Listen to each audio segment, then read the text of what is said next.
Fala, time, tudo bem com vocês? Iniciando o nosso episódio número 70 do Fala Time Cast. Eu sou o Gui, CEO aqui da Chelsea Sports, e hoje estou com um amigo muito querido, onde eu já fui no podcast dele, hoje a gente trouxe ele para cá, que é o nosso convidado Aito Zulu. Já vou apresentar você, Zulu, segura aí, que antes de vocês conhecerem o Zulu, eu vou agradecer aos nossos patrocinadores e começando com o Supermercado Pague Menos.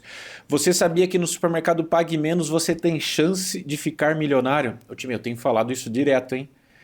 Não perca tempo, tá? Na promoção Pague Menos faz sua vida melhor. A cada R$ 150 em compras você concorre a R$ 1 milhão e é sua chance de mudar de vida. E pagando no cartão Pague Menos você ganha chances em dobros. E se baixar o app Pague Menos você pode acompanhar seus números da sorte e ainda ganhar chances extras. A promoção é válida em todas as lojas físicas e no site. Participe da promoção Pague Menos faz sua vida melhor e concorra a R$ 1 milhão. Continuando os nossos patrocinadores, a Care Club Piracicaba, cuidando da sua saúde, a loja Run4, tudo para sua corrida, o energético 220 volts, que hoje, time, dá uma olhada no que eles mandaram para a gente aqui, o pack de 2 litros 220 volts, que você também consegue encontrar nas lojas aí perto da sua casa, a Laser Dream Piracicaba e a Fotop. Ó, Quer colocar sua marca junto com a gente aqui no Fala Time Cast ou nas nossas corridas? Entre em contato e vamos criar juntos alguns projetos especiais para a sua empresa. Entre em contato no telefone, time é 19 97 421 6902 ou comercial@chelsea.com.br. Antes de eu apresentar o Zulu, já começa ganhando presente aqui, Zulu. A Fotop mandou para você um presente. Oh, obrigado. E eu gosto de falar, Zulu, que a gente aqui, os organizadores, que você entende bastante o nosso lado, a gente cria os desafios. Oh, que legal. E a gente gosta muito da Fotop, que a Fotop vem e eterniza esses desafios. E no caso do seu, foi estar no palco, mediando um painel com meus amigos, com o Gustavo da Indomit e com o Zobaran da ZBR Club. Nossa, que esse painel foi tenso, hein? Segurar o Zobaran na cadeira. Foi difícil. Esse dia foi legal. Já vou começar chorando, não? Não vai começar chorando. Time, vou apresentar o Zulu para vocês, tá? Aito Zulu é uma das vozes mais autênticas e influentes do mundo da corrida de montanha no Brasil. Treinador, atleta e fundador da AZ Running, ele carrega desde 1996 uma história construída passo a passo do asfalto às trilhas mais técnicas da América do Sul. Em 2011 encontrou nas montanhas sua verdadeira casa, acumulando viagens, experiências, conexões e aprendizados que transformam sua forma de viver o esporte. Depois você me corrige as datas aí, tá? Em 2023, zoou. Assim, ele tava meio tranquilo de trabalho. Aí em 2023 o Zulu vem e aproveita todo ali o seu envolvimento no esporte e lança o podcast Na Montanha, que rapidamente se tornou referência para quem ama trail run. Time, se você gosta de trail run e está assistindo a gente, curte a gente aqui do Fala Time Cast, vai escutar do Na Montanha, que assim é um episódio mais legal que o outro. Ele leva o organizador, ele leva pessoas influentes da corrida, ele leva a galera da parte médica, enfim, ele leva todo o universo para estar contando um pouco de história lá. Esse é o Zulu. Obrigado, mano, você tá aqui. Tô bem contente, tá? Você topou. Eu que agradeço, Guilherme, e você. Já fiquei emocionado aqui com o presente e uma gratidão enorme por ter subido ali no palco de um evento tão importante. Convite, você me convidando e ter participado junto com o Gustavo, amigo de longa data, o Zobaran também. Tem uma importância enorme no podcast Na Montanha. Depois de uma gravação, a gente ficou ali horas e até hoje eu brinco que ele é o meu mentor, né?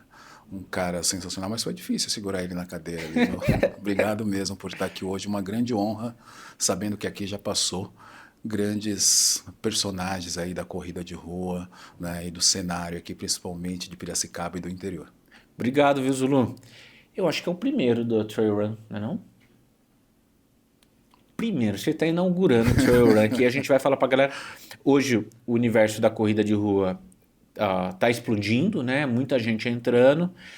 E a gente vê a mesma coisa acontecendo na Trail Run. Essa turma corre na rua, depois vai pro Trail Run. Então vai ser legal a galera escutar um pouco do que você tem para falar.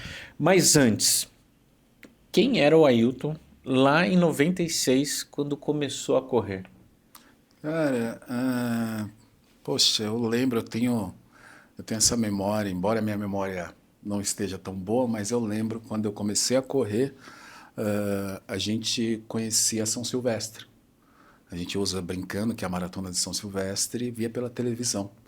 E um amigo do meu bairro falou para mim, vamos correr a São Silvestre? Eu falei, vamos, onde que faz a inscrição? Ele falou, a gente consegue ir lá no prédio da Gazeta e fazer a inscrição, porque a gente não tinha celular, não tinha internet, pelo menos a gente ali não tinha. E eu começo a correr dia 31 de dezembro de 1996, né?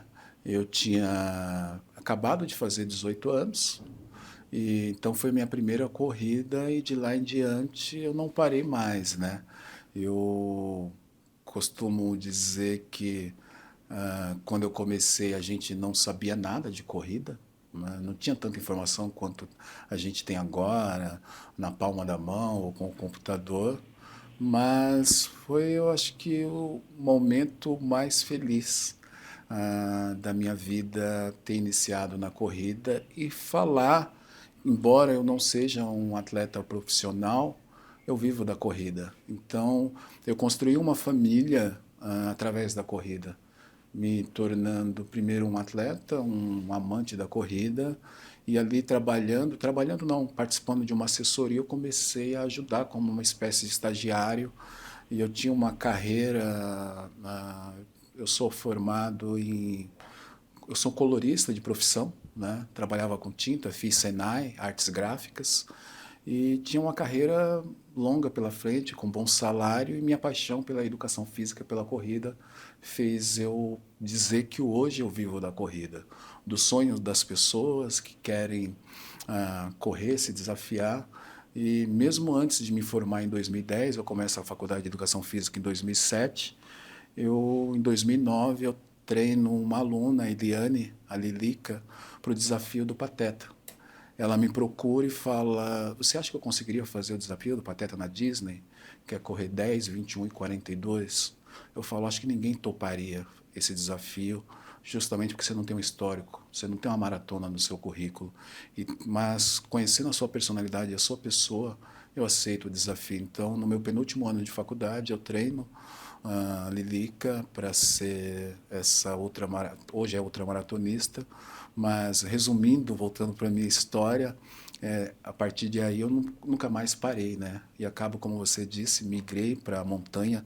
Eu passo por muitas provas de ruas, principalmente interior, que a gente corria praticamente todo final de semana, e a gente fazia a inscrição basicamente na hora da corrida, porque o organizador ele entregava um panfleto num evento anterior. Como não tinha Ele fez internet, muito isso.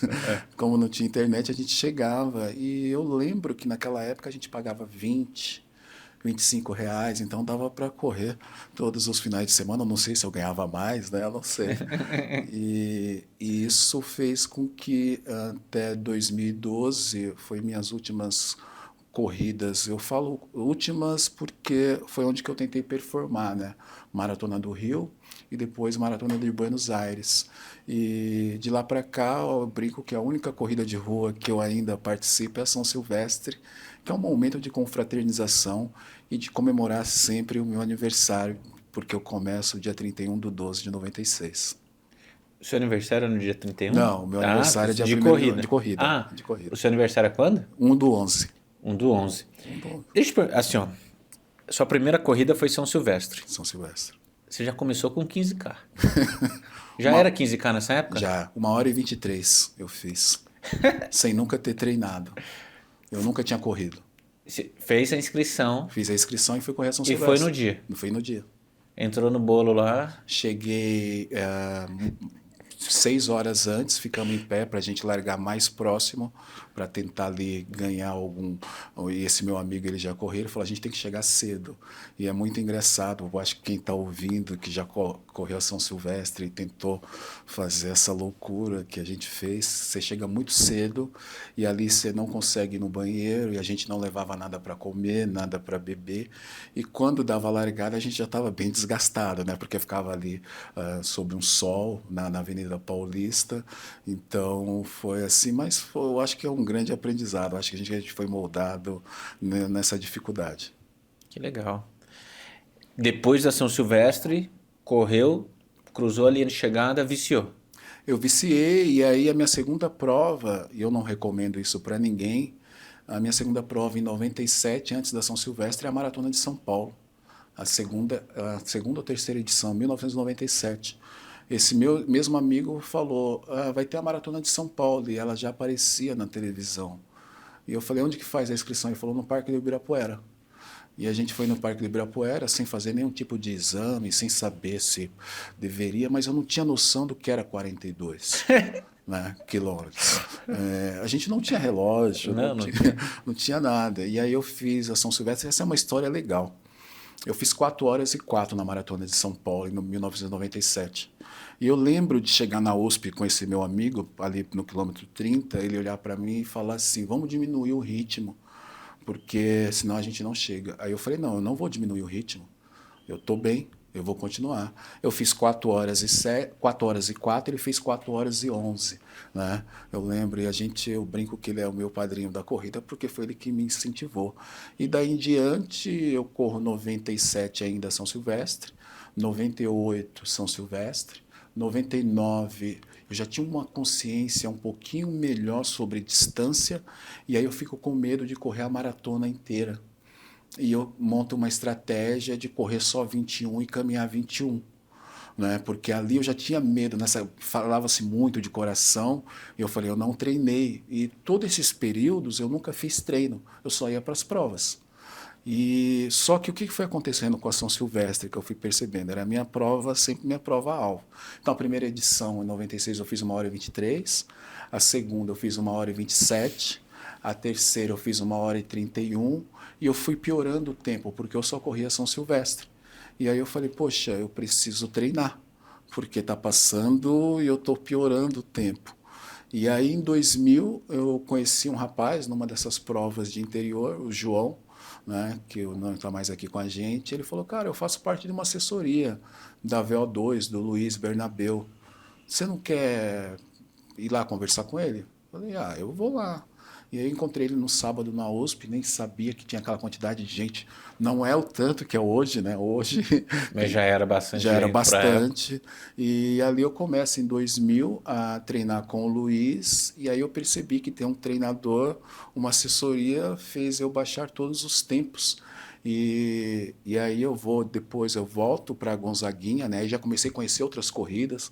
A minha primeira prova de 10 km de rua é uma prova em São Paulo do Diário Popular. Eu fiz 46 e 29 nesses 10. E aí, 2 semanas depois, tinha São Paulo Classic, da Corpore. Eu fiz 42, e aí eu fiquei empolgado. Eu falei, nossa, eu tinha feito quase 47 minutos e já consegui fazer 42. E ali eu me associei à Corpore, né? E começo a participar do circuito Corpore, das provas do Pão de Açúcar, das provas também de interior, aniversário de Suzano, de Itaquá, essas provas que a gente ia conhecendo ali. E fui me apaixonando pela corrida no geral, e melhorando os meus tempos e sempre querendo performar cada vez mais, né? E eu lembro que o meu treinador, o Luiz, na época, levou eu para o HC para fazer o ergo espirométrico. E eu tinha, na época, 65,9 de VO2 máximo. E ele falou assim, uau, você tem um VO2 que você ainda é novo e você consegue evoluir e talvez você pode não se tornar um elite, mas você vai ter uma boa performance. Só que eu não gostava muito de treinar, principalmente os treinos de intensidade, né? Que eram os treinos de tiro, os treinos de intervalado, eu gostava de correr. E uma coisa engraçada, Guilherme, eu tenho 17,50 nos 5 quilômetros e tenho 36 nos 10K, tenho 57 na Gonzaguinha em 2002, mas eu nunca consegui treinar igual eu corria. Eu sempre corria mais forte do que... Eu sempre gostei de ficar um pouco na zona de conforto. Então a gente treinava ali na USP, eu lembro que meus treinos de 10K eu fazia 40, 41. Mas na prova eu conseguia fazer 36 alto, né? E então, se eu tivesse sido um pouquinho mais dedicado aos treinos, é que naquela época, né, hoje a gente vê algumas provas, estilo track field, que um tempo de 35, 34, as pessoas estão no pódio. Naquela época tinha muita gente boa, assim, não que não tenha hoje, mas tinha Os uma... tempos eram mais baixos. Era uma época, eu tenho um amigo lá do bairro, o Zé Maria, que ele fazia 30 e 50 e ele ficava fora do pódio. Né? Então a gente tinha naquela época João Tiambra, Vanderlei, Cordeiro, Helenilson, né? Toda essa legião que corria os 10 para 28, 28 alto. Né? E aí essas provas que você corria para 30, 31, muitas vezes você ficava fora do pódio. E então as pessoas sempre perguntam para mim, né? Pô, qual que foi sua melhor posição? Eu falo, a posição é sempre chegar em pé, essa é sempre a melhor. Mas a gente percebe que isso muda, né? E estou me alongando aqui, mas eu faço um paralelo muito com o futebol em relação a talentos, né? Parece que toda revolução, seja ela industrial, ela parece que piora a performance humana. Por que a gente sempre foi considerado o país do futebol? Porque dentro da essência da capacidade física, você não estruturava basicamente um treinamento. O jovem ele jogava na várzea e ele, por um talento próprio, ele se desenvolvia. E a quantidade de campos que tinha na várzea, nas periferias, ela era enorme e permitia a prática desde cedo de você poder jogar futebol. E quando você tem uma modalidade esportiva que ela é massificada, que você tem uma quantidade enorme de pessoas praticando, tem mais talento. Então, por que a corrida naquela época ela era mais competitiva? Não é porque tinha mais pessoas praticando, mas era uma das modalidades mais acessíveis, que você não precisava de tantas coisas. Assim como o futebol você poderia jogar descalço, correr, eu conheci muita gente que corria descalço, mas era um esporte acessível. E aí, hoje, o que a gente percebe? O futebol a gente perde essa parte, principalmente por não ter mais os campos.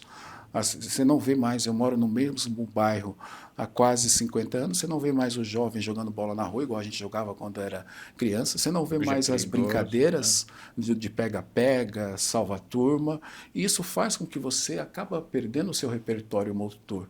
Se você não tem essa habilidade, que a corrida ela é praticamente, eu brinco que uma criança ela começa a correr antes de andar. Tanto o ímpeto que ela tenta ali, porque ela não tem essa noção do que é.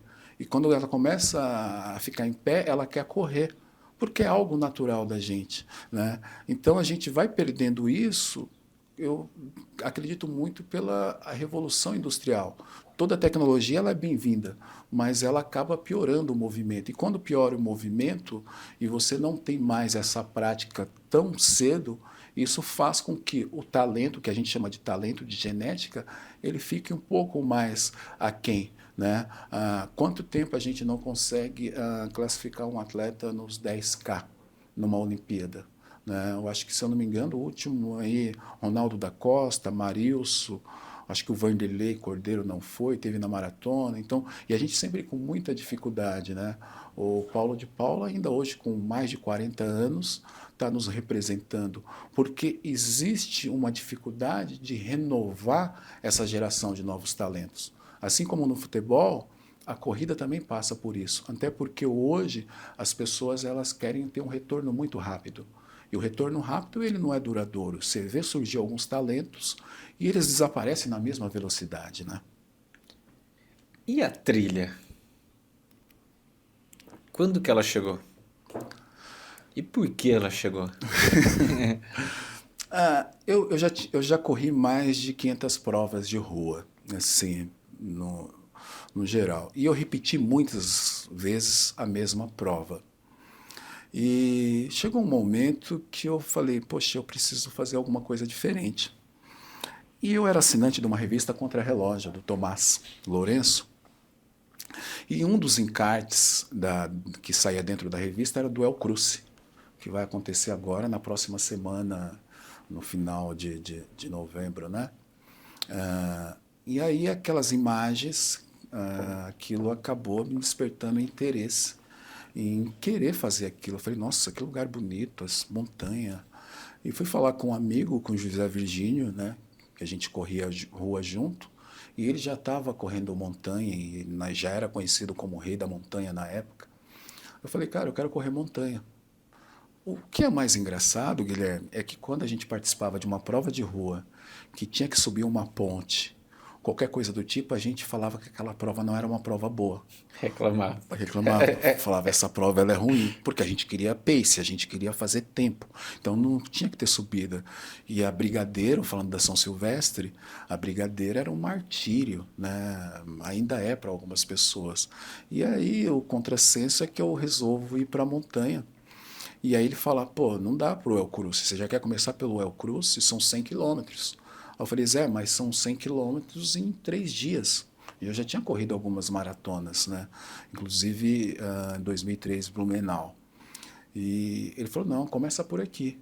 E aí eu comecei a procurar algumas provas próximos de São Paulo, ali próximo de São Paulo, e comecei a ver que aquilo era interessante. Eu lembro que a primeira vez que eu fui fazer uma trilha, eu só caminhei a trilha e eu falei, eu quase morri.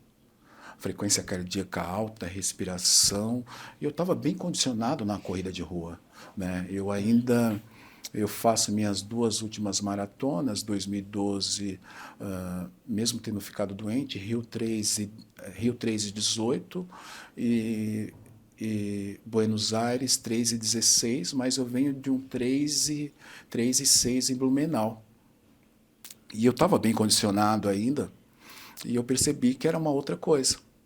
E o que eu comparo, né? Eu vejo muita gente chegando na montanha hoje, na trilha, e são pessoas que correm super bem. Eu falo assim, você é uma Ferrari. Ferrari, se você colocar ela numa pista, ela vai voar. Mas uma Ferrari sobe uma trilha? A resposta é não. O que sobe uma trilha? Um Fusca, uma Kombi, um Uno. O que eu quero dizer com isso? Que a parte da trilha é uma coisa mais técnica, de força, de equilíbrio, de potência, né? Não é velocidade. Alguns amigos, até profissional de educação física, eles falam, vence o mais rápido. Eu falo, nem sempre. Porque se você pega um terreno muito técnico, o motor ele vai ferver. E muita gente se frustra porque acha que em todo momento na trilha você vai conseguir correr, e você não vai conseguir correr. É parte técnica de você poder cadenciar a sua força, equilíbrio, a potência e conseguir se desenvolver.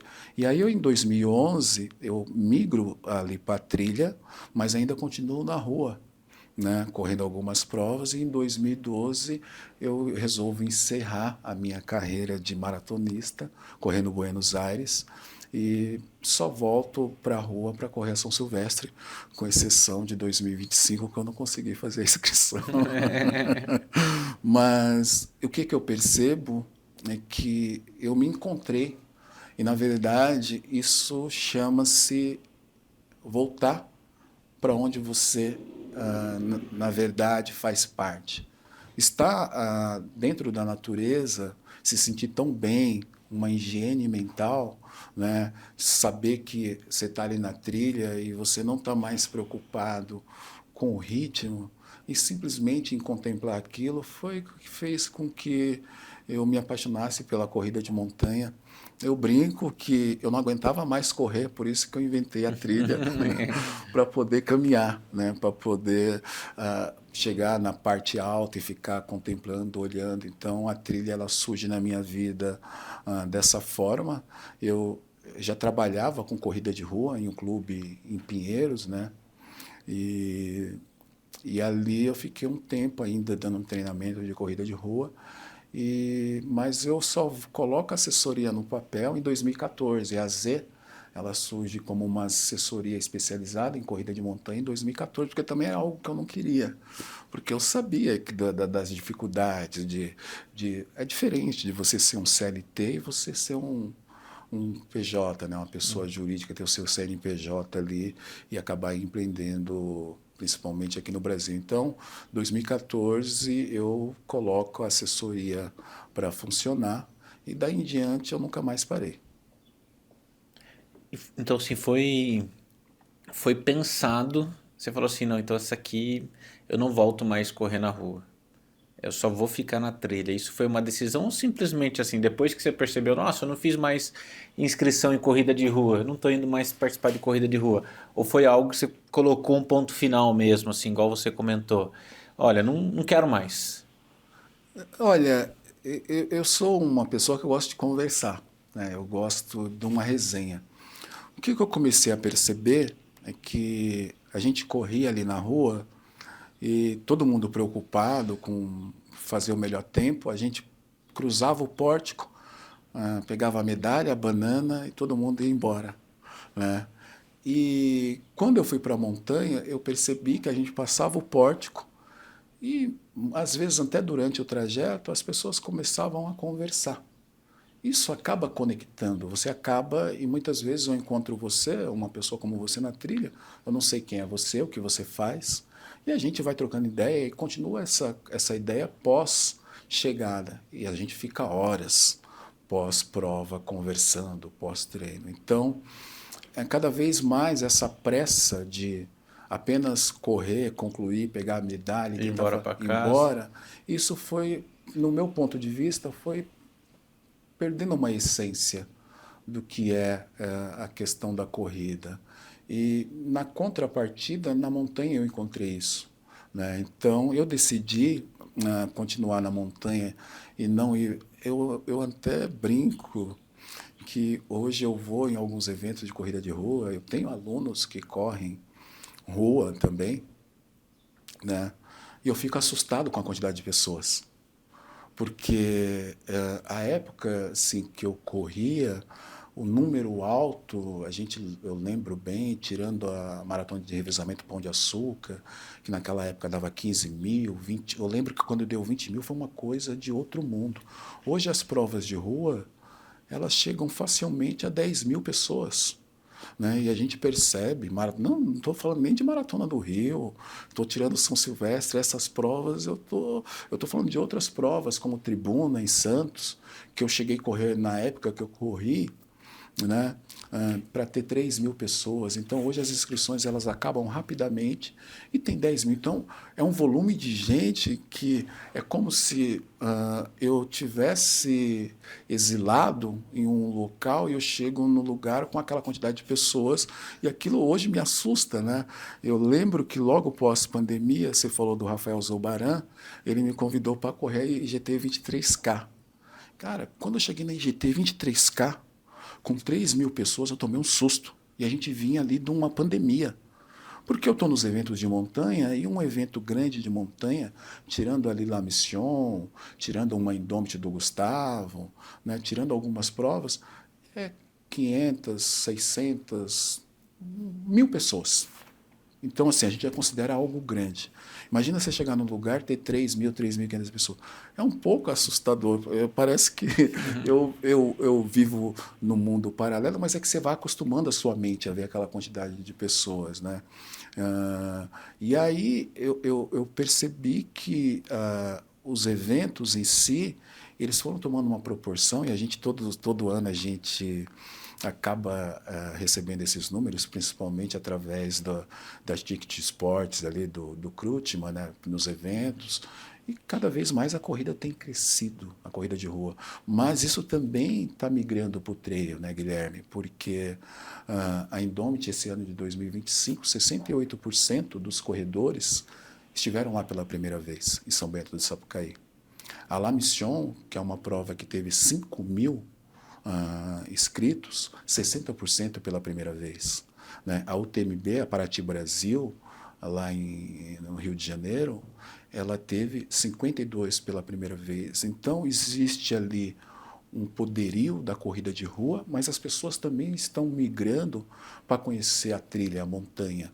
Até porque a gente tem perfis de provas como a IGT, o próprio Rei da Montanha, que o Gustavo organizava em Mogi das Cruzes, que são provas muito similares à corrida de rua. São provas que a gente chama de estrada, que você consegue desenvolver muito bem. Não é tão técnico, Não é né? tão técnico. E isso é interessante para essas pessoas que correm em rua, porque eles acabam gostando daquilo. E depois eles acabam se desafiando em outros eventos. Então, o crescimento da corrida de rua acaba refletindo na corrida de montanha também. Qual que foi a sua primeira prova trail, você lembra? Tem um. Ele não organiza mais, hoje ele só fornece gradil, toda a parte de estrutura para provas de corrida de rua, corrida de montanha. O Naval Freitas Naval, conheço o Naval. foi um dos grandes corredores. Eu brinco que eu corria a rua e o Naval é um desses que corria os 10 para 29. Ele, Benedito Donizete, tinha uma legião ali de corredores de rua que corriam muito e eu admirava isso, porque falava, pô. E o Naval começou a organizar o Carreira de Montanha, né? E foi a primeira prova que eu fui participar, foi a do Naval, uma prova. E essa é uma história interessante que a gente acaba muitas vezes fazendo algumas coisas por emoção. Eu tinha sofrido uma lesão no futebol, eu ainda jogava, né? E eu rompi assim o músculo. Ninguém acredita nessa história. Eu consegui rasgar um músculo da parte posterior da coxa em 15 centímetros. Foi, quando eu falei para o fisioterapeuta, ele falou, impossível, normalmente deve ser 1,5 cm. Deve ser 15 milímetros. Eu falei, não, são 15 centímetros. Aí ele falou, traz o exame. Quando eu levei o exame, tinha uma faixa branca no meio do músculo. Assim, ele falou, cara, eu nunca vi isso. E ali eu fiquei 10 meses fazendo um tratamento, né, até voltar a correr. E quando eu voltei para a corrida, eu fui fazer a minha primeira prova de montanha. E eu falei, eu acho que vai ser um grande teste. Eu fui fazer uma prova em Mogi, ele fazia um circuito, eu fui fazer essa prova em Mogi, foi uma prova muito difícil. Então, eu logo pós lesão do futebol, eu fui fazer uma prova de montanha e me apaixonei pela montanha. E depois? Quais que vieram, você lembra? Como que chamava essa prova do Naval? A carreira de montanha. Carreira de montanha. Carreira. Ele colocou um nome ali meio portunhol, porque tinha que fugir de alguns registros. Eu também começo. Existe ainda, né, o Corrida de Montanha, e o Fábio, pelo que eu entendo, ele tinha registrado o nome Corrida de Montanha. Tem o campeonato de corrida de montanha. E ali eu também participo do circuito do Corrida de Montanha e vou participando de algumas provas. O Rei da Montanha, do Gustavo, foi uma das provas também que logo depois do Naval eu fui conhecer, que é uma prova que para quem está fazendo o migrando da rua é sensacional. Eu falo que você sente muito mais prazer do que dor, porque você corre muito tempo. E a sensação do prazer, para mim, ainda está na parte da corrida. Não está na parte do sofrimento da subida ali, da subida técnica. Está na parte da descida técnica. Isso também eu gosto bastante, que é o downhill, que a gente brinca, né? E aí eu fui participando do Rei da Montanha, da IGT 23K, que é uma prova estradeira também, que você corre bastante, lá em Igaratá, né? E aí fui conhecendo outras provas, Montandu, né, do Kiko. Fui conhecendo várias provas que eu fui curtindo, assim, a própria La Mission, a Indomit também eu começo ali bem cedo. É porque a maioria dos grandes eventos, que é considerado grandes eventos hoje no Brasil, eles têm 10, 11 anos. Então, eles estão começando ali entre 2013, 2014 e 2015. Né? Antes disso, a gente chama desses eventos menores, como Naval, fazendo ali a carreira de montanha, o próprio Fábio, que é um dos pioneiros. O Fábio começa em meados de 2004 com a corrida de montanha, né? A gente tem registro de corrida de montanha no Brasil nos anos 80, mas não é algo tão difundido. Então, a corrida de montanha do Fábio é o que a gente tem maior registro, maior quantidade de pessoas praticando, né? E esses eventos menores, eles acabam surgindo, a própria Itapetí Trail, em Mogi das Cruzes, aí vem um argentino e coloca aqui o circuito do K21, né? Então são eventos que vão surgindo ali e eu vou participando de todos esses, correndo Brasil afora, correndo aqui na América do Sul, corri provas Argentina, Paraguai, Chile, ali, Patagônia, né? Então, Tudo na trilha. tudo na trilha.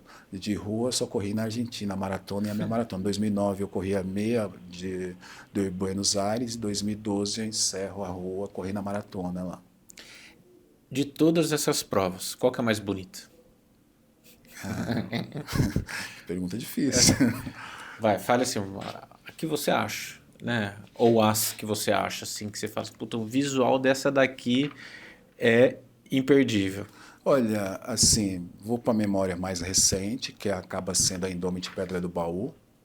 A Pedra do Baú, assim, eu brinco com o Gustavo até hoje, eu falo, toda vez eu tinha que contar moeda para fazer a inscrição e eu ficava na dúvida se eu ia participar da sua prova. Mas todas as vezes que eu estava no trajeto, eu olhava para o lado e falava, valeu cada centavo.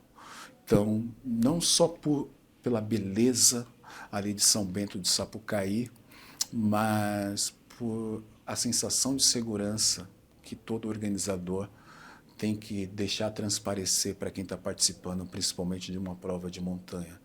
E eu lembro de um dia chegar num evento e elogiar ele falar, Zulu, eu não ganhei R$ 1, porque a gente sabe, mas a cada 1,5 quilômetro tinha um socorrista, né? Tinha toda uma estrutura nos PCs, nos postos de controle e atendimento também. Então é uma das grandes provas, uma das provas mais lindas. A outra que a lembrança, o lugar é maravilhoso, mas a lembrança é dolorida, é a La Mission, do Paulo Lamy, que é o lugar, a Serra Fina, toda a parte ali da Mantiqueira, ela é linda, mas ela é dura. Ela não, ela não, diferente do que eu sempre fiz na rua, de querer correr mais do que eu treinei, sempre deu certo. Na montanha não dá para você fazer na prova o que você não fez no treino. Você paga um alto preço ali, seja com cãibra, seja com desgaste físico, pensando em fazer X tempo, né? E entre outras provas que eu estou lembrando aqui, a KTR Campos do Jordão. KTR Campos do Jordão, a gente larga ali de uma fazenda, de um lugar lindo, que você já está acima das nuvens. E aí o trajeto ele muda, né? Eu acho que tem uns 2 ou 3 anos que ele acaba mudando, mas a gente descia de Campos do Jordão até Pindamonhangaba, a gente descia praticamente 15,6 quilômetros. Então a gente saía do alto. Essa é uma história legal, que é uma das primeiras provas. Essa é uma das primeiras provas que eu faço pós Buenos Aires, após fazer Buenos Aires. E, e aí eu tinha feito 3:16 nos 42 em Buenos Aires, e eu vou para fazer os 21 da KTR em Campos do Jordão. E esses 15,6 descendo, ele é uma delícia. Para quem gosta de autorama, de downhill, você desce como se não houvesse amanhã, só que desgasta muito, porque a frequência cardíaca está baixa, a respiração está baixa e você não vai percebendo o desgaste.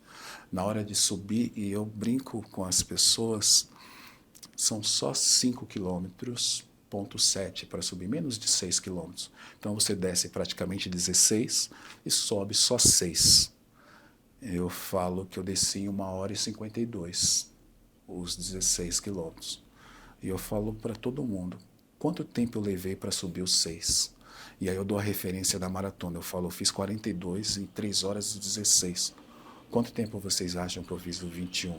Você quer chutar, Guilherme? Não.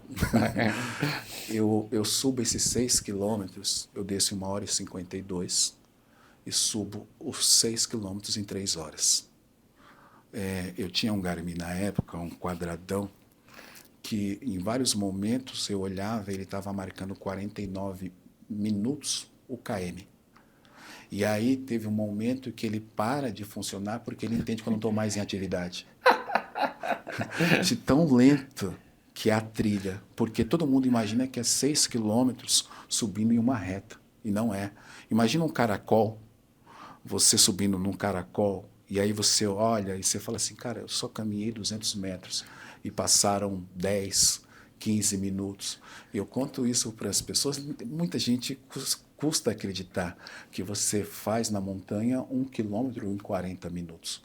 1 quilômetro extremamente técnico. Então, uma prova que eu vinha de uma maratona de 3:16, eu faço 21 quilômetros com praticamente quase o dobro do tempo, não chega a ser tudo isso, mas são metade do percurso. É uma das coisas que eu falo, não escolhe prova de montanha pela distância. Sempre procure estudar o trajeto e o tempo de exposição. Escolher por distância vai dar ruim em algum momento. O que você fala assim, estudar o trajeto? Vamos usar o Zulu treinador agora. A pessoa, a galera que está nos escutando, nos assistindo, escutou falar de um monte de prova legal e falou, quero experimentar esse lance do trail. O que é estudar a prova? Estudar o percurso da prova? O ideal, né? O ideal é se você abrir o site, hoje tem toda essa informação do perfil altimétrico da prova. Então, quando você abre o site, tem aquele desenho lá da montanha, seja onde for, seja qual for prova de montanha. E ali tem de onde você está partindo e quais são os pontos altos, qual parte da montanha você vai chegar. Então, um exemplo, eu vou citar São Paulo, o Pico do Jaraguá, que é o meu ponto, meu quintal. A gente larga a 780 acima do nível do mar e chega a 1135, que é a parte da antena, que é o ponto mais alto da cidade de São Paulo. Só que tem um detalhe, vamos arredondar para 800 aqui, que eu estou largando de 800 acima do nível do mar, e vou chegar a 1135. Só essa diferença de 800 para 1135, eu já tenho ali 300 e alguma coisa de demais, de desnível positivo. Mas não é somente essa conta, você precisa saber quantos loops tem essa montanha, porque muitas vezes você vai descer e vai fazer voltas, e o que parece que são só 310 ou 330 de desnível positivo, imagina um prédio de 330 metros, ele pode se tornar 1.000 metros, né? Então, acumulados. O que você estuda? Você saber onde que é o local. Então, você fala para mim, Zulu, vai ter uma prova aqui em Piracicaba de montanha, os 20 quilômetros ele tem 700 de desnível positivo. Eu tenho que procurar saber essa informação, saber como que é o tipo de terreno. Tá, ele tem 700 de desnível positivo, mas ele é estrada, ele é trilha, ele é single track, como que é o perfil? Então, se você fala assim para mim, Zulu, é estradeira, uma estrada, passa carro, eu já sei que vai ser uma prova mais rolada. Então, esse é um perfil que eu sei que eu vou conseguir correr mais. Agora, você fala, não, Zulu, aqui é trilha, não sobe nem moto. A gente tem muitas trilhas no Brasil que nem moto sobe. E aí você começa a entender. O importante é que hoje o treinador, o próprio atleta, ele acaba buscando essas informações. Então, se eu não conheço o local, eu vou perguntar para você, Guilherme, você já correu essa prova? Eu vi aqui, a gente procura no YouTube vídeos, eu já estudei muitas provas fora do Brasil sem ter participado da prova, olhando vídeos de pessoas que filmaram, qual que é o tipo. Oh, nossa, tem muita pedra, tá vendo? Aqui teve agora uma prova na Chapada, né, Diamantina, que é uma prova que tem muita pedra, mas muita. Eu nunca tive lá, mas já treinei várias pessoas que foram lá correr. Então você muda o perfil do treino desse atleta, porque vai ser muito mais técnico. E aí você precisa estudar o tipo de terreno. E o ideal, Guilherme, o ideal é que você consiga, em algum momento, se for possível, treinar no local ou em parte do local que vai ser essa prova. Isso facilita não somente o treino físico, mas o treino mental. A gente vai sempre em São Bento do Sapucaí, na prova do Gustavo, na Indomit, meses antes, então a prova acontece em março. A gente acaba iniciando em janeiro os treinos lá em São Bento. A gente vai para Passa Quatro, a gente vai em Campos do Jordão. Por quê? A montanha é assim. Se ela for uma surpresa para você, por mais que você treine, você vai chegar diante dela e você vai gerar dúvida na sua cabeça se você é capaz de subir aquele morro. Se você foi lá e passou por aquele local e você conhece aquele terreno, você facilita a sua parte mental, o que a gente fala que é a visualização. Você consegue visualizar e não gera dúvida. Então, eu converso muito isso com os meus alunos. Alguns falam assim, por que você repete sempre os mesmos locais de treino? Eu digo que você só pode avançar de casa se você conseguir primeiro entregar o básico. O que leva você a quase uma perfeição, não existe perfeição, é a repetição. Você precisa repetir trechos por muitas vezes. Então, eu treino no Jaraguá. Eu treino no Jaraguá há mais de 15 anos. Todo treino eu aprendo alguma coisa naquela trilha. Hoje mais na trilha do que no asfalto. Porque é a repetição. E outra coisa que é importante é a sensação de segurança. Quando você conhece onde você vai pisar, a sensação de segurança ela é muito maior, porque você já conhece. Quando você não conhece, você gera dúvida. E se você vai enchendo a sua mente de dúvidas, você começa a perder a parte do repertório motor. E a gente sabe que uma das maiores causas de lesões na corrida de montanha é uma torção de tornozelo. O terreno ele é muito estável. Então, a chance de você tropeçar porque a sua mente está muito ocupada com outras coisas é muito grande, você vai lesionar. Então, estudar o perfil da prova ele é fundamental. Um exemplo. Eu tenho alunos que falam para mim assim, eu quero correr os 25 da La Mission ou os 35 da La Mission em Passa 4. Eu falo, é mais fácil você correr os 50 da Indomit Pedra do Baú. E eles acabam se assustando. Falam assim, como assim? Eu falo, o perfil do terreno ele é muito técnico. Então, o tempo que você vai levar para fazer 35 aqui, nessa prova, você corre os 50. E o esforço que você vai fazer aqui nesses 35 quilômetros é muito maior do que os 50. Eu posso falar isso com conhecimento de causa porque eu já corri as duas. E eu sei o que cada uma causa, na parte muscular e até na parte mental. Então, o próprio Campos do Jordão é mais fácil você correr os 50 da Indomit da Pedra do Baú do que os 42 da KTR de Campos do Jordão. E por que eu tento facilitar isso? Justamente para não gerar muita frustração no atleta, porque quando você se prepara para provas longas de muitas horas, você faz todo um planejamento, seja um investimento financeiro com a inscrição, com a hospedagem, com a viagem e com o próprio treinamento, com o nutricionista, com a parte médica, é um investimento alto. Então, ter essas informações ela é importante para facilitar. Hoje a gente percebe que muita gente que não é às vezes eu me coloco no lugar dessas pessoas, não tem condições de ter uma assessoria, de ter um treinador, de ter todo esse conhecimento. Por isso que a gente tem podcast, tem informações para ensinar, né, também todas essas questões. Prova de montanha não se escolhe por distância. Eu correr 42 na rua, dependendo dos 21 na montanha, não vai me habilitar. Né? Então a gente precisa tomar esse cuidado e sempre estudar. Né? Perfil, tentar conhecer, eu vou no YouTube e busco, prova em Piracicaba de montanha, prova, né, o T-Rex lá, T-Rex? T-Rex. T-Rex. Vai aparecer vídeo, olha, eu acho que de 2000 para cá, todo mundo filma tudo. Sim. E aí você consegue entender, e mesmo que não tenha isso, eu vou procurar alguém que tenha feito. Né? Eu já fiz isso, eu entrei em resultados de prova para ver se tinha algum conhecido que tinha feito aquela prova e pegar essa informação. Então, isso é importante. Quando você entende todo esse conjunto, a chance de acerto ela é muito grande, porque o que acontece também, Guilherme?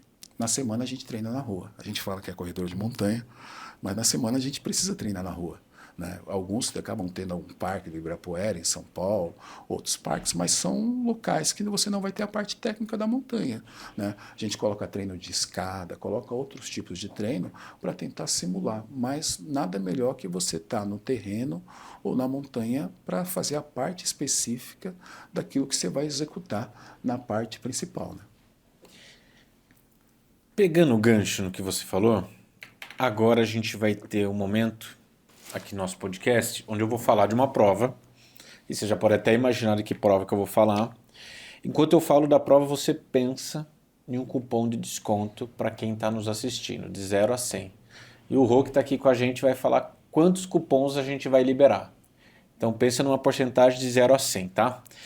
E a prova que eu vou falar, que vai rolar no dia 28 de fevereiro, é o TrueHacks na modalidade Trail Run, que para quem não conhece o TrueHacks, assim, antes de falar do TrueHacks, eu preciso falar para você já ir logando na plataforma da Ticket Sports. E se você encontrou uma prova da Chelsea em outra plataforma, time, não faça a sua inscrição, isso é golpe, tá bom?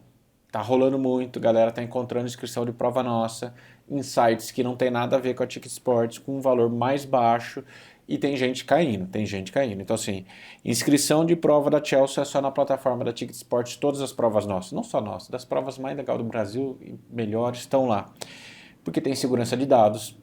Enfim, é uma plataforma incrível, time. Então já vai fazendo o seu login. A prova é o nosso festival Multisports, que é o TrueHacks. E o desconto específico hoje é para modalidade Trail Run, que tem as distâncias da maratona, dos 42 km, 30K, 20K e 10K e 5K. E como o Zulu falou, é estradeira. É uma prova estradeira, é uma prova onde o carro passa, então assim, dá para desenvolver. É uma porta de entrada para quem gostaria de experimentar o Trail Run. É a prova ideal. Assim, ideal, acho que eu fui meio arrogante. É a prova mais legal. Não, também fui arrogante. É a prova muito massa para você participar. Baita de uma estrutura.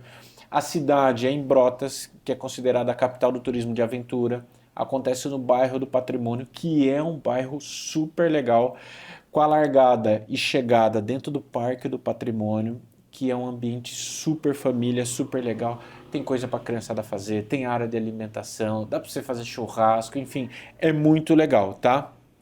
O kit super bacana do Trirex. Time, provão. Vamos ver agora com o nosso amigo Zulu. Qual que é a porcentagem de desconto que você vai dar pra galera?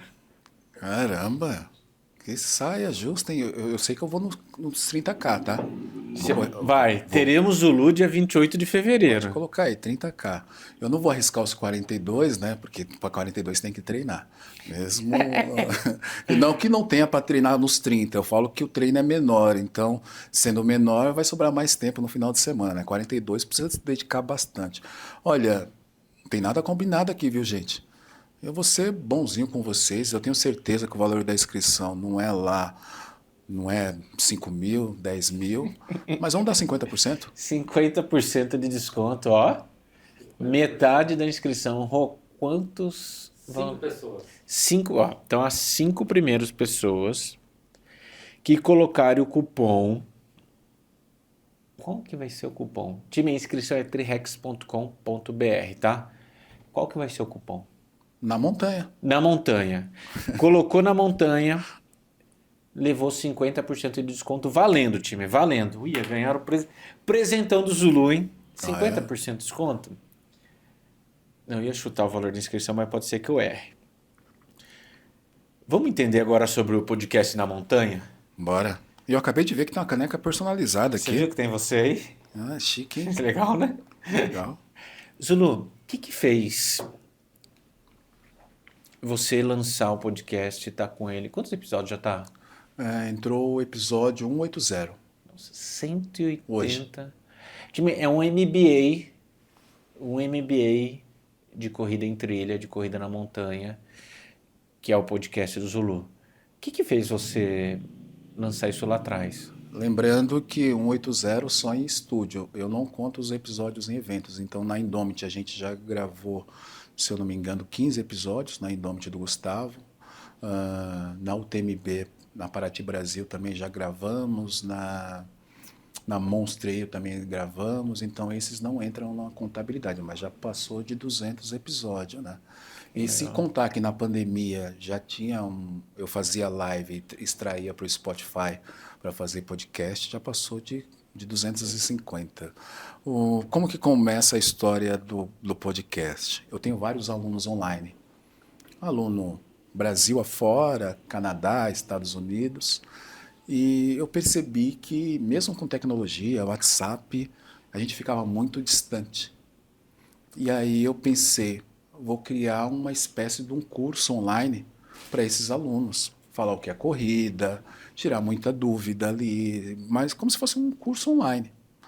E porque parece que é óbvio para mim, mas eu percebo que as pessoas chegam e não sabem o que que é uma mochila, o que que é um grip de um calçado, e elas não têm obrigação nenhuma de saber. Elas estão iniciando. É como se você me colocar numa modalidade que eu nunca pratiquei, um esgrima da vida. Eu sei o que que é espada, mas o restante eu não entendo. Então, o pessoal que pratica, eles vão falar, é óbvio para eles, e para as pessoas não tem que ser. E aí eu falei, vou criar um curso online. Mas eu quero criar um curso online bem formatado, bonitinho ali para esses alunos, né? Uma espécie de um curso online ali, de uma aula mesmo. E aí eu falei, mas eu queria ir no estúdio, ou montar um estúdio para poder gravar isso. E aí fui atrás, comecei a pesquisar câmera, mesa. Aí eu falei, não, eu não tenho dinheiro para esse investimento, não vai rolar. Aí, nesse meio tempo, foi passando, pensei, por que uma aula online e não um podcast? Sendo que uma aula online seria só o Zulu falando. Quem sou eu somente para querer dominar? Eu posso trazer vários treinadores, várias pessoas que pensam, têm métodos diferentes e muito eficazes, e vai trazer conhecimento para essas pessoas. E aí pensei, por que só os meus alunos? E não abrir isso para outras pessoas também, que não têm condição de ter uma assessoria. Aí um amigo falou, tem um estúdio em São Paulo que, cara, o preço dos que eu pesquisei é um preço mais acessível. Você não quer ir lá conhecer o lugar? E eu lembro de chegar lá nesse lugar, conhecer, o dono falar, e aí, gostou? Eu falei, gostei. Aí ele falou assim, e aí? Eu dei a mão para ele e falei, tá fechado. Aí cheguei em casa, sentei no sofá e falei, você é maluco? Como que você vai pagar? Porque ali eu agi na emoção de querer fazer uma coisa logo e tal. Aí eu falei, putz.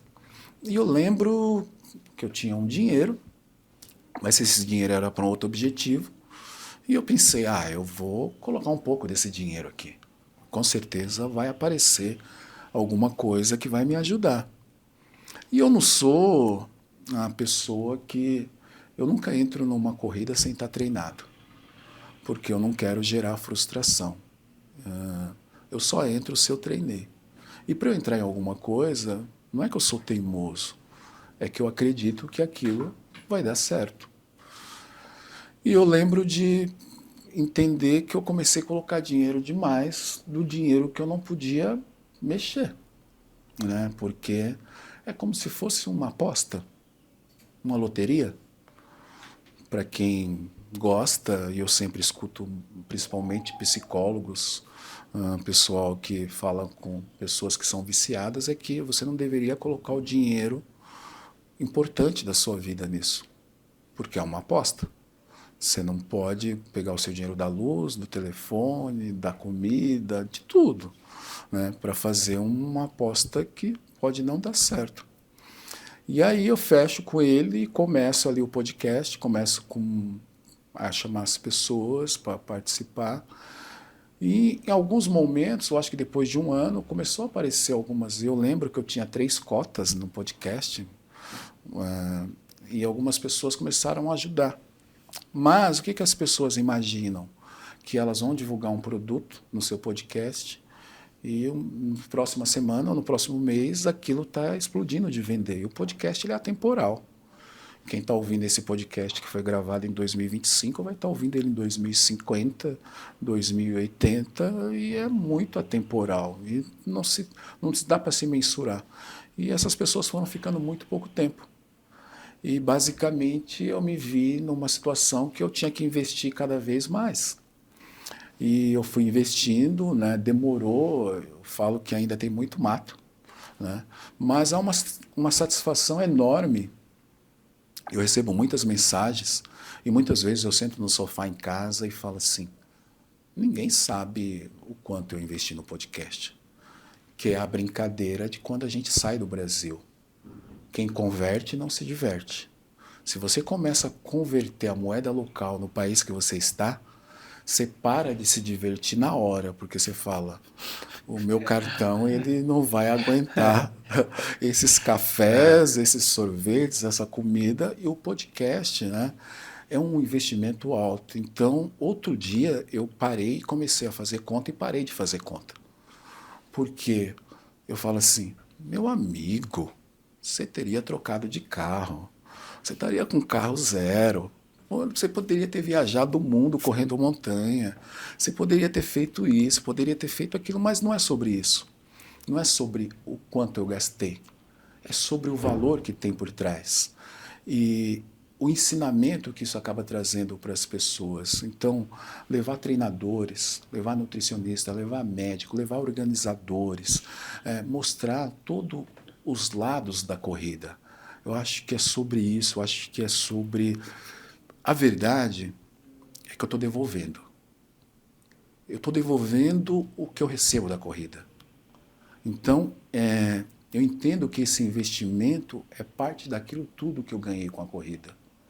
Eu posso dizer que tudo que eu tenho hoje foi a corrida que me deu. E eu não poderia ser egoísta de passar por aqui e não deixar um legado. E eu não sou nada vaidoso. Eu falo isso para as pessoas que estão ao meu redor. A maioria dos recortes do podcast eu nem apareço, porque não é sobre o Zulu. E eu falo que, para mim,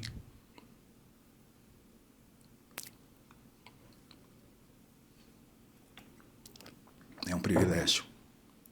Deus me colocou sentado numa cadeira para ouvir histórias.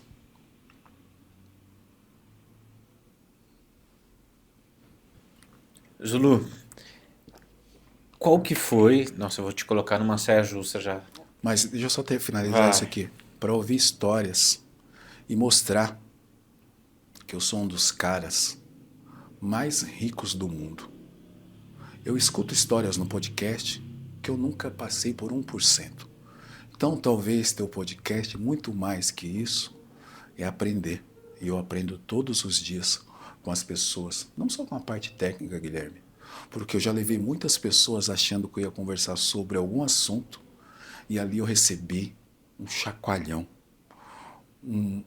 uma renovação, uma vontade de querer viver como se não houvesse amanhã e aproveitar o momento presente.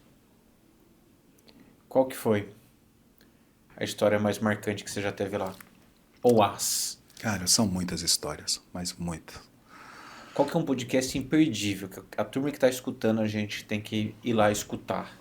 Cara, eu tenho alguns que para mim eu corro, peço para editar rapidamente porque eu falo que eu ouvi aqui hoje, mais pessoas vão precisar ouvir agora.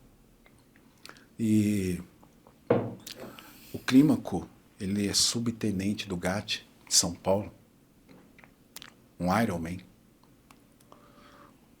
E eu sou chorão. E alguém me indica de eu levá-lo, porque foi assim, todo final de ano eu faço um balanço do podcast. Quem foram os convidados, tomo cuidado de equalizar ali quantidade de homens e de mulheres para não ficar algo só totalmente masculino, a modalidade já, embora tenha bastante mulheres, né? E eu faço esse balancete no final de 2024 e percebo que eu não tinha levado ninguém, nem cadeirante, nenhum amputado. O podcast já tinha 2 anos. E aí, conversando com algumas pessoas, falou, cara, você conhece o Clímaco? O Clímaco, ele era Ironman. E ele sofre um acidente de moto e fica paraplégico ali, sem os movimentos da cintura para baixo. E a história dele é uma história impressionante. E ele fala que a cadeira de roda é o acessório que ele precisava para viver, para entender o que é a vida. Um cara que era subtenente, ainda é subtenente, ele dá curso ainda no GAT, na Polícia Militar de São Paulo no geral. E eu não sabia que um cadeirante ao ser colocado numa cadeira de roda, a maioria não consegue sustentar. Eu achava que eles conseguiam sentar igual a gente senta. Ele falou que não, que a maioria das pessoas cai para frente. Elas têm que ser amarradas. E ele conta que a história dele, de ser Iron Man, de treinar muito, era uma preparação para o que vinha acontecer. Porque se ele não tivesse a vida inteira dele investido em esporte, em saúde, com certeza ele não estaria hoje vivo e sendo exemplo de vida para muita gente, que toda aquela força, toda aquela autonomia que ele tem é devido à corrida. Ele parece que eu quero o fim, ele fala isso. Na verdade, é a ressurreição da vida dele através de uma cadeira de roda, onde muitas pessoas acham que é o fim. E eu falo que foi um episódio espiritual, não foi um episódio simplesmente de uma história, né? E aí, logo depois, um outro episódio que é muito emocionante é do Gildo Afonso. O Gildo, ele também, um Iron Man, que tem esquizofrenia, esclerose múltipla. E ele fica basicamente internado, tomando muito corticoide. E é uma história sensacional desse cara, que ele vai para a cama e ele não consegue caminhar. E ele vai morrendo a cada dia e se escondendo, vergonha que as pessoas vejam ele naquela situação. E um dia um amigo brinca com ele que se ele ia ficar daquele jeito, trancado dentro de casa, escondido, e ele resolve sair. Só que ele conta que ele se arrastou por 100 metros. Só que foram 100 metros que fez ele querer desejar fazer mais que 100 metros a cada dia. E ele vai se arrastando num campo de futebol próximo da casa dele. E hoje, você olha para ele, é como se a doença não estivesse presente. Depois disso, já fez um Ironman, né? Tem uma história fenomenal, fantástica, de superação, de aquela gana de querer viver o momento presente. Porque a gente projeta sempre o futuro e esquece do que o momento mais importante é chamado de presente. É o que foi nos dado agora. Esse é o momento mais importante da minha vida. É esse momento aqui, Guilherme. Eu não posso projetar daqui 5 minutos ou 10 minutos. Eu posso não estar mais aqui. A nossa vida ela vai desaparecer em algum momento. A minha, a sua, a dele vai desaparecer. Então são episódios que me deixam mais humano. Me deixa menos egoísta. Me deixa mais conectado. Me faz olhar para as pessoas de uma forma diferente. Que existe um ser humano, principalmente hoje, com toda a politização, com tudo que a gente vê na rede social, com muito ódio. Eu digo que está ouvindo essas histórias, e aí não é religião, tá? Eu acredito que a gente está aqui, e todo mundo está aqui com uma missão, não é obra do acaso. A nossa evolução depende do que a gente olha e do que a gente quer sentir. Então, são muitos episódios, mas esses dois... tem o do Héberto também, que é amputado, sofreu um acidente quando garoto. E hoje faz as provas de montanha, fez Bertioga Maresias, fez outras provas de rua, né? E tem corrido. Então, são exemplos de superação. Porque, Guilherme, quando eu olho para mim, eu falo assim, eu nunca tive nada. E se eu tivesse numa cadeira de roda? Porque muitas vezes a gente quer desanimar por nada. A gente nunca foi, quando eu falo a gente, eu estou falando de mim. Nunca fui confrontado com uma doença grave ou com uma situação. Às vezes a gente fica chateado porque não tem o dinheiro para comprar tal produto, tal acessório, tem boleto a vencer. Mas a saúde está intacta. Nós estamos intactos. Nós temos todos os dias o café da manhã, o almoço, o jantar, o lanche, a cerveja, o refrigerante, o suco, o sorvete. A gente tem tudo, só que a gente sempre quer mais. E não percebe que a essência está no básico, no simples, no compartilhar o momento presente. Então, são ensinamentos para mim. Eu gosto de, alguns episódios, falar para as pessoas, escuta esse episódio aqui. Para mim foi uma lição de vida. Foi algo que vai além da parte mental, toca na parte espiritual. E todas as histórias de grandes atletas, principalmente do treino, que a gente tem como herói.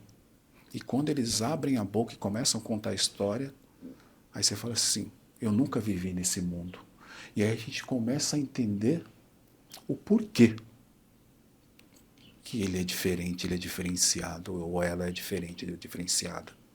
A própria vida forjou, fisicamente e mentalmente, para que ele sobressaia na modalidade escolhida. Eu vou compartilhar com algo que você falou agora. Quando a gente está aqui desse lado entrevistando e perguntando, a gente está inteiramente conectado com o convidado, escutando cada palavra com o que ele está falando. E não só histórias de superação, mas história, né? O que a pessoa viveu, passou ali, acaba que impacta a gente de um jeito... Eu ia falar de um jeito legal, mas eu não sei se o jeito legal é a palavra, mas impacta a gente que está aqui escutando. E eu vejo você falar, eu vejo quanto... que é o que transborda quando a gente vai lá com você, que é esse amor e carinho que você tem na montanha, no trail, na AZ. Então, assim, não é... Igual você falou, né? Eu entendo por que o atleta faz o que ele faz, né? Como que ele foi forjado. Hoje dá pra gente entender o porquê você faz do que você faz, com as coisas que você faz, do tanto carinho que você coloca em cada convidado, em cada coisa, em cada projeto, que é esse amor que você tem pela trilha. Parabéns. Obrigado. Tá? Parabéns. Não terminamos ainda, não, tá? Você viu que eu falo bastante. Né? Não, mas eu adoro isso, que eu só lanço a pergunta ali e o convidado já desenrola. E a última pergunta, tá? Que na verdade, quando a gente estava falando de você aqui dentro, a gente falou assim, daqui pode sair. E eu lembrei também, enquanto você estava falando, que a gente já teve um convidado do trail. Não é 100% trail, mas é uma pessoa que ama trail, que é o Tio Nils. Você lembrou também? Que é o Tio Nils, que ele ama o trail, ele também vive convidando os atletas, treina as pessoas para viver a trilha, viver a montanha também, assim, apaixonado como você. E aí a ideia hoje era a gente trazer um pouco para a galera o que é o trail, né? Tentar desafiar, convidar as pessoas para viver o trail através da ótica do Zulu.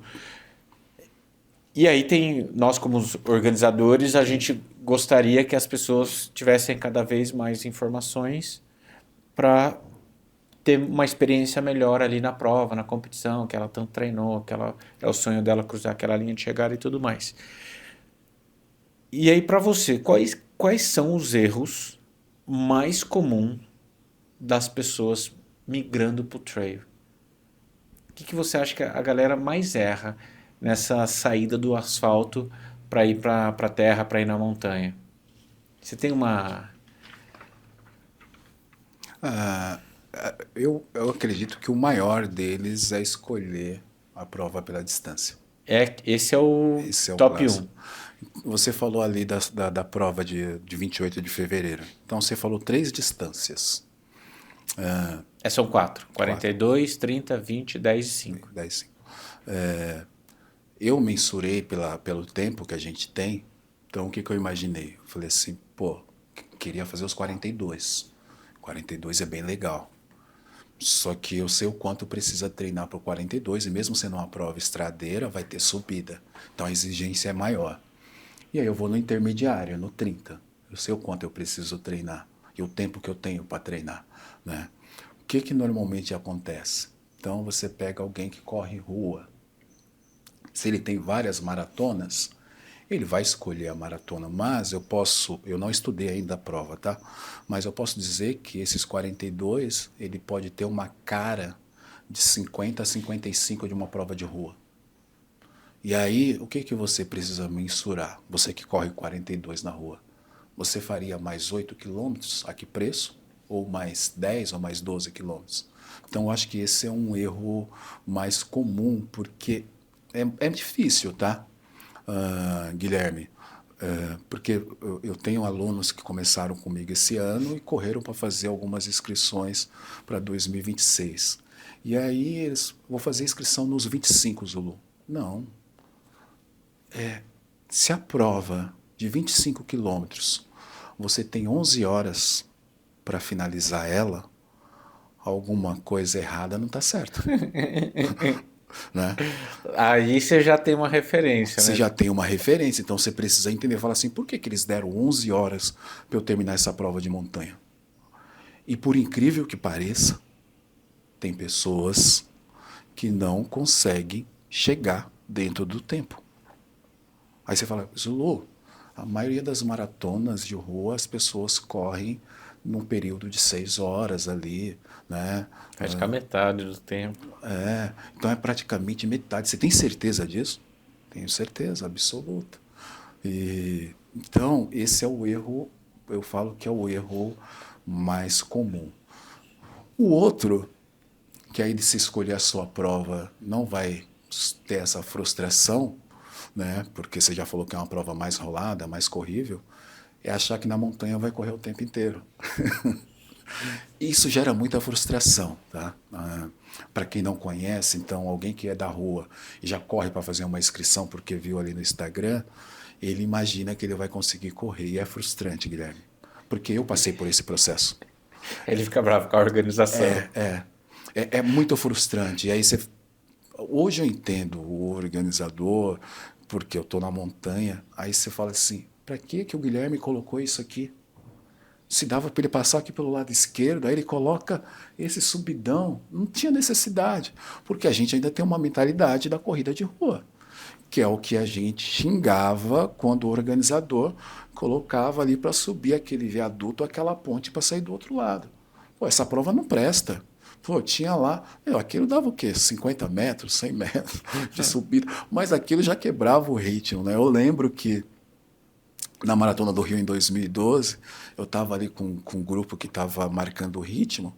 Quando chegou no 28, cara, era uma subidinha, assim, curta. Quebrou o meu ritmo aquela subidinha. Se não tivesse aquela subida, é bem provável que eu teria feito o tempo que eu imaginei, que era sub 3:10. Mas aquela subida quebrou o meu ritmo e o pelotão da marcação de ritmo continuou, é óbvio, eu não estava tão treinado. Então, eu acho que esses dois são os dois erros assim mais comuns. Boa. E lembrando, né, para quem às vezes nem é da rua e já está iniciando no trail, ou até mesmo está iniciando na rua, não é que é indicado, é primordial você procurar um profissional de educação física para te auxiliar a chegar do ponto A ao ponto B, né?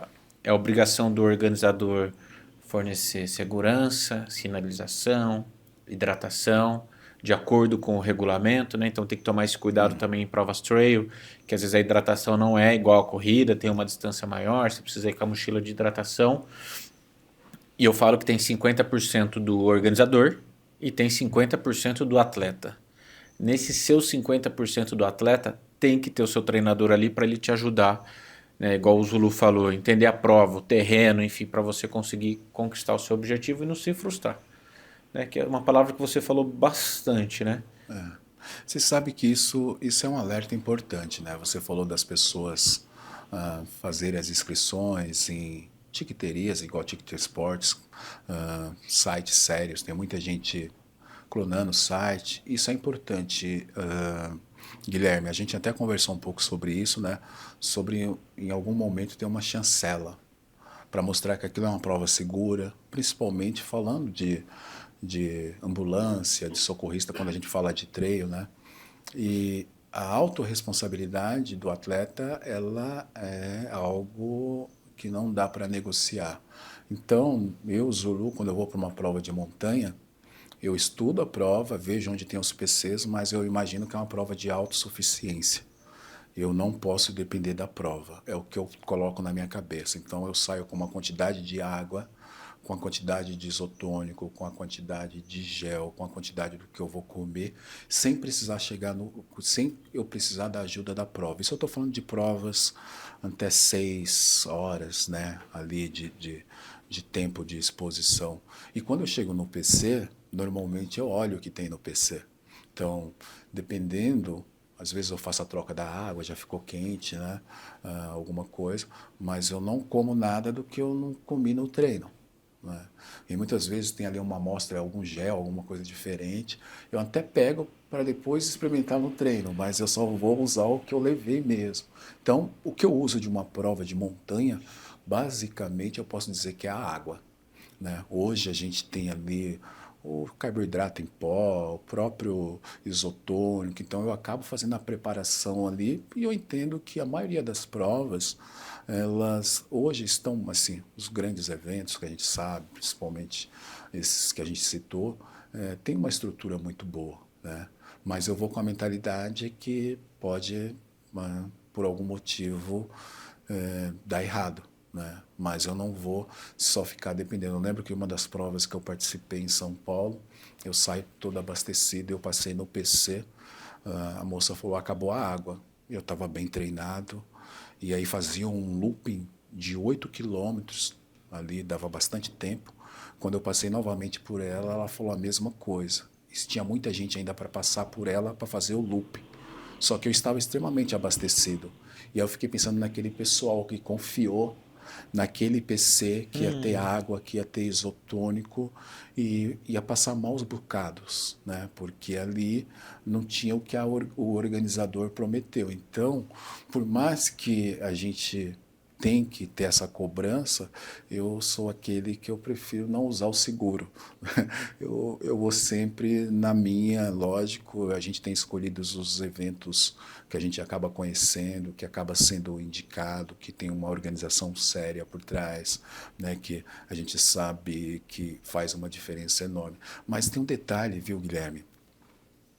Uma das últimas ultras maratonas que eu participei de montanha, eu lembro do pessoal mandar no grupo o valor da inscrição e na hora, eu nunca organizei prova, Guilherme, mas na hora eu falei assim, gente, tem alguma coisa errada. Custa menos de 1/3 do que custa uma inscrição de treino. Não, Zulu, não tem nada errado, é que tem patrocinador, então esse valor é como se fosse um valor meio que Simbólico. simbólico e tal. Tá, fiz a inscrição. Guilherme, se eu fosse depender da prova, talvez eu teria morrido. Tava lascado. Tava. Eu sofri uma lesão, sofria nessa outra maratona, eu sofri, se chama síndrome da pedrada, que é aquela estilingada na panturrilha. Parece que você tomou uma pedrada, assim. Então eu lembro que eu saí de Paraty, subi Cunha, e eu tinha estudado esse percurso, tinha treinado muito, e eu nunca tinha subido tão bem uma prova de montanha. E a gente subia 24 quilômetros e depois ia descer. E eu desço razoavelmente bem. E ali eu falei, nossa, hoje eu tô... Aí eu fiquei impressionado ali com a desenvoltura naquele dia, o dia que tudo encaixa. E quando terminou a subida, que eu dobro os meus bastões para guardar e falo, agora é só descer o avião. Eu sinto ali essa síndrome da pedrada, eu olho para trás que parecia que tinha sido um bote de uma cobra, né? E eu tomo um susto e aí, a partir dali eu não consigo mais colocar o pé no chão. E ali eu sabia onde que era o PC, né, o ponto de controle. Eu falei, eu vou descer e vou abandonar a prova. Quando eu cheguei no PC, o rapaz falou, olha, o organizador ficou de mandar socorrista para cá. Ele não mandou a parte de hidratação e nem de isotônico. Ele, com umas garrafas de refrigerante, ele encheu de água as garrafas, colocou para congelar e estava servindo os atletas ali. E ele falou assim, eu peço a você que você vá até a ambulância. Nesse momento eu estava ali aproximadamente no quilômetro 28. A ambulância está lá no asfalto no quilômetro 55. A gente não tem como levar você daqui. Aqui não tem acesso carro, não tem acesso moto, somente cavalo e não dá para levar você. Aí eu falei para ele, se for para eu chegar até os 55 no asfalto, eu vou caminhar mais 5 que eu chego no final da prova. E assim fiz. Dali em diante eu só caminhei. Realmente a ambulância estava lá no 55 no asfalto e eu finalizei a prova caminhando. E depois eu mandei um e-mail para o organizador, né? Porque se aquilo fosse uma situação grave, de uma fratura exposta, de qualquer outra situação, eu poderia ter morrido. Então, a gente escolher provas que tem um organizador sério, né? Então, o local que você vai fazer essa inscrição também é importante, porque como você falou, qualquer um pode, né? Eu lembro de ter participado de prova de rua que no Ibirapuera, em São Paulo, que o cara ele criou um site fake. Na época colocou lá que o Banco Real, né, estava patrocinando, colocou vários patrocinadores, aquilo ficou lindo na imagem. E nós chegamos no Ibirapuera no dia, não tinha nada, né? Então, assim, eu estou falando para você isso há mais de 20 anos.